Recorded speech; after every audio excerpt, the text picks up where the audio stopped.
بسم الله الرحمن الرحيم.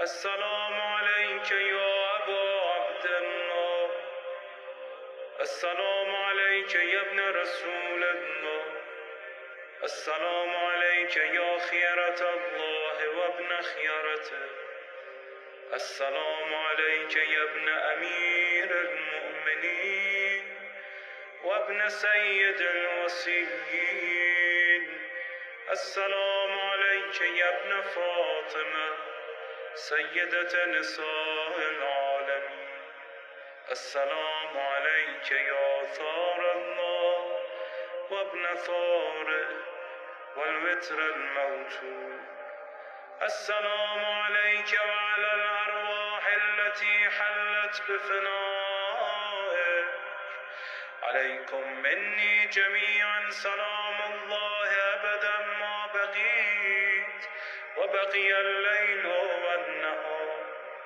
يا أبا عبد الله، لقد عظمت الرزية وجلت وعظمت المصيبة بك علينا وعلى جميع أهل الإسلام، وجلت وعظمت مصيبتك في السماوات على جميع أهل السماوات.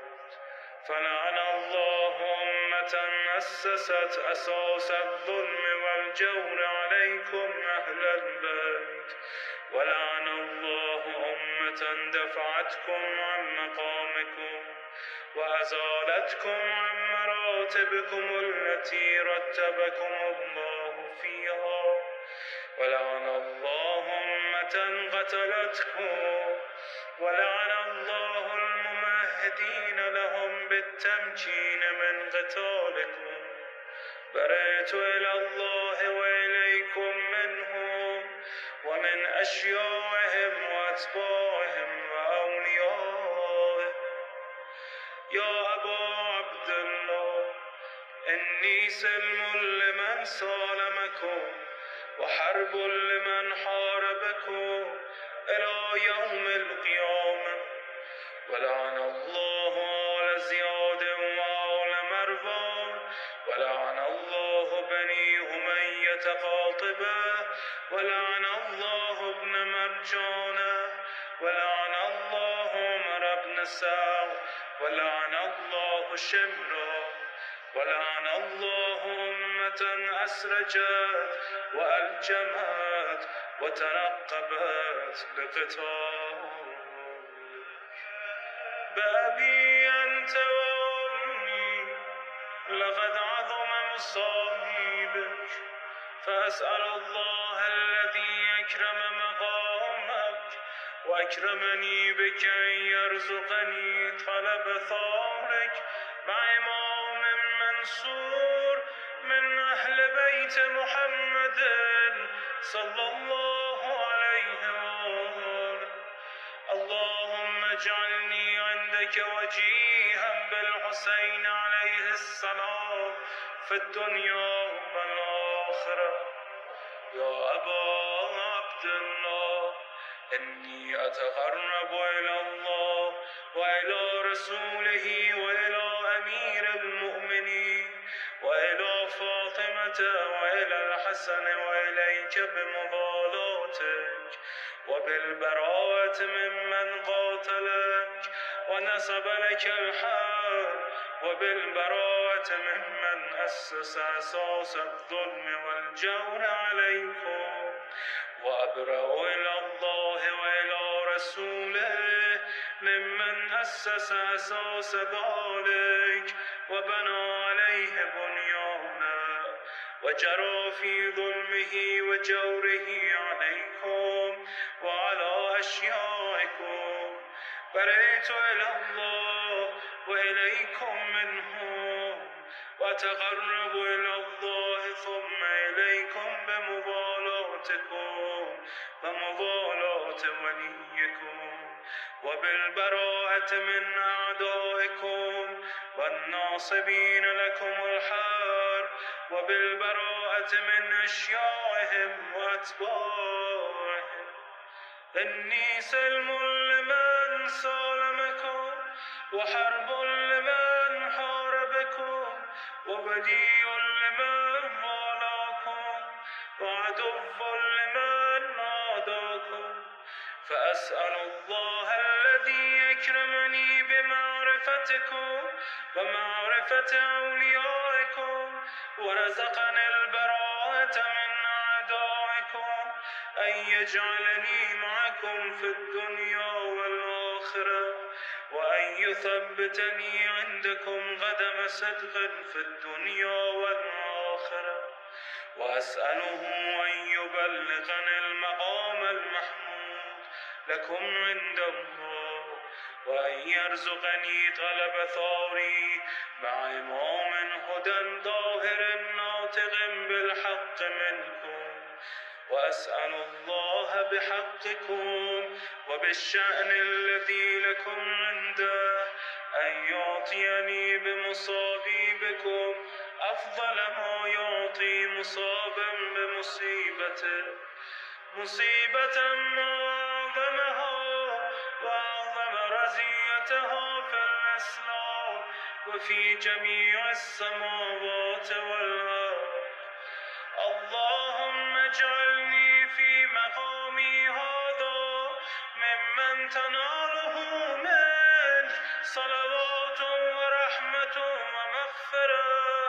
اللهم اجعل محياي محيا محمد وآل محمد ومماتي ممات محمد وآل محمد. اللهم إن هذا يوم تبركت به بنو أمية وابن آكلة الأكبار، اللعين ابن اللعين على لسانك ولسان نبيك صلى الله عليه وآله، في كل موطن وموقف وقف فيه نبيك صلى الله عليه وآله.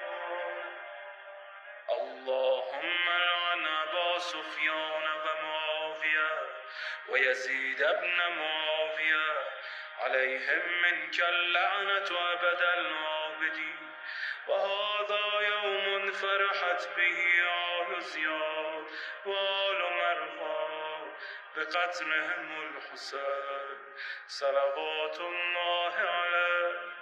اللهم فضاعف عليهم اللعنة منك والعذاب الأليم.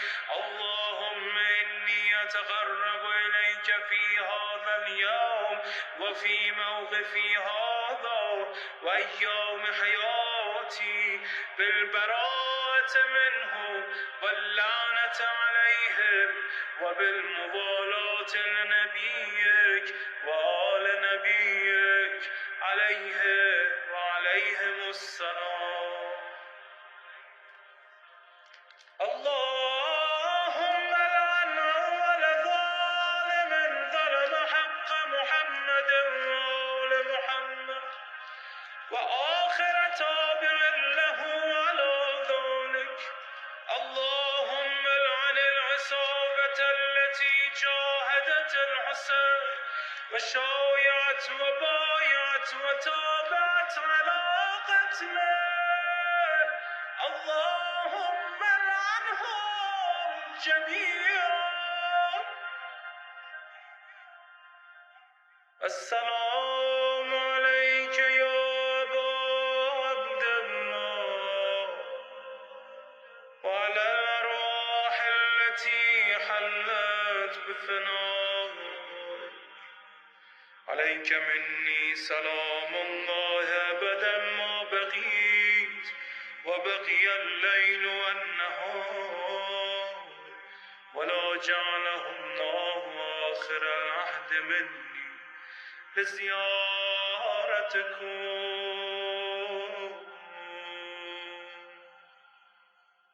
السلام على الحسين وعلى علي بن الحسين وعلى أولاد الحسين وعلى أصحاب الحسين. اللهم خص أنت أول ظالم باللعن مني وابدأ به أولا ثم العن الثاني والثالث والرابع. اللهم العن يزيد خامسا والعن عبيد الله بن زياد وابن مرجانة وعمر بن سعد وشمرة وآل أبي سفيان وآل زياد وآل مروان إلى يوم القيامة. اللهم لك الحمد حمد الشاكرين لك على مصابه. الحمد لله على عظيم رزيتي. اللهم ارزقني شفاعة الحسين يوم الورود وثبتني قدم صدق عندك مع الحسين وأصحاب الحسين الذين بذلوا مهجهم دون الحسين عليه السلام.